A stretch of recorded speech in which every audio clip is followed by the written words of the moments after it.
What is a profile? It's not an unfamiliar term for modern people. You could think of profile as a hobby, health profile, personal biography, GPS location of your favorite restaurant, selfie, profile photo. They are all about you. However, as someone from 19th century, your grandmother or perhaps your parents, the profile is a negative term because it's widely used by detectives, police, psychologists, and psychiatrists to measure and evaluate in order either to solve a crime or cure a patient.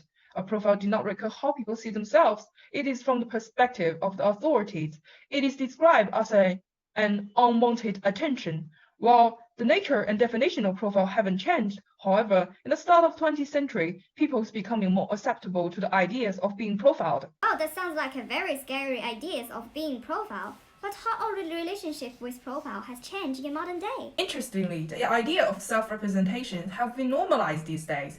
Facebook, along with its evolution in socializing functions, that has made us willing to be profiled. Willing to be profiled? How are we willing to be profiled if we are being watched by others? The reason why we are willing to be profiled is because Facebook has its socializing functions that can be used in widening one's social connections. Boy and Julius has concluded about Philistine in 2004. By paying the cost of carefully crafting an interesting profile, one can get more connections. Let's look at some of its socializing functions on Facebook.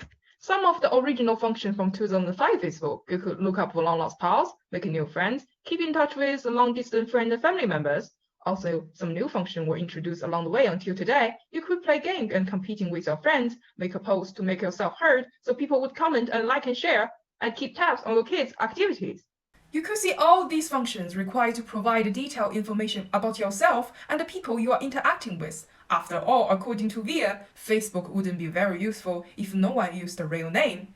And these socializing functions also accumulate to your main page like a portfolio of your personality that could get you connected with friends, family members, and even looking for prospective employers. So basically, I have no choice if I don't want to end up lonely and with no connections. So, what is a profile used, by the way, and why do they collect them? Profile collected ultimately serve the goal to gain control of its users' opinions, or perception of what is right or wrong could be manipulated.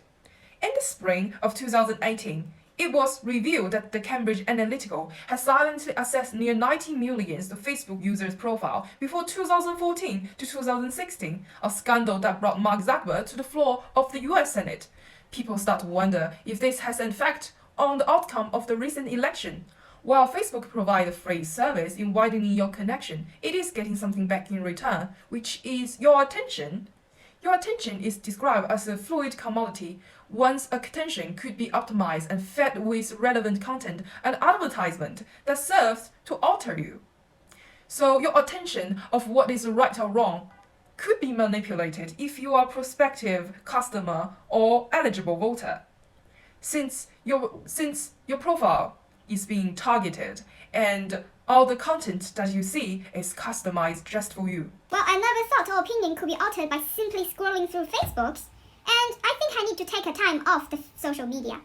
Exactly. All natural human perceptions such as memories and ability to stay focused have weakened due to the reliance on technologies. First, an army scientist discovered that the internet, video, audio, internet-related medium can affect our attentional capability. Furthermore, another study found by Lockhart that our visual and spatial memories are well on the aboriginal people, who are away from the technologies.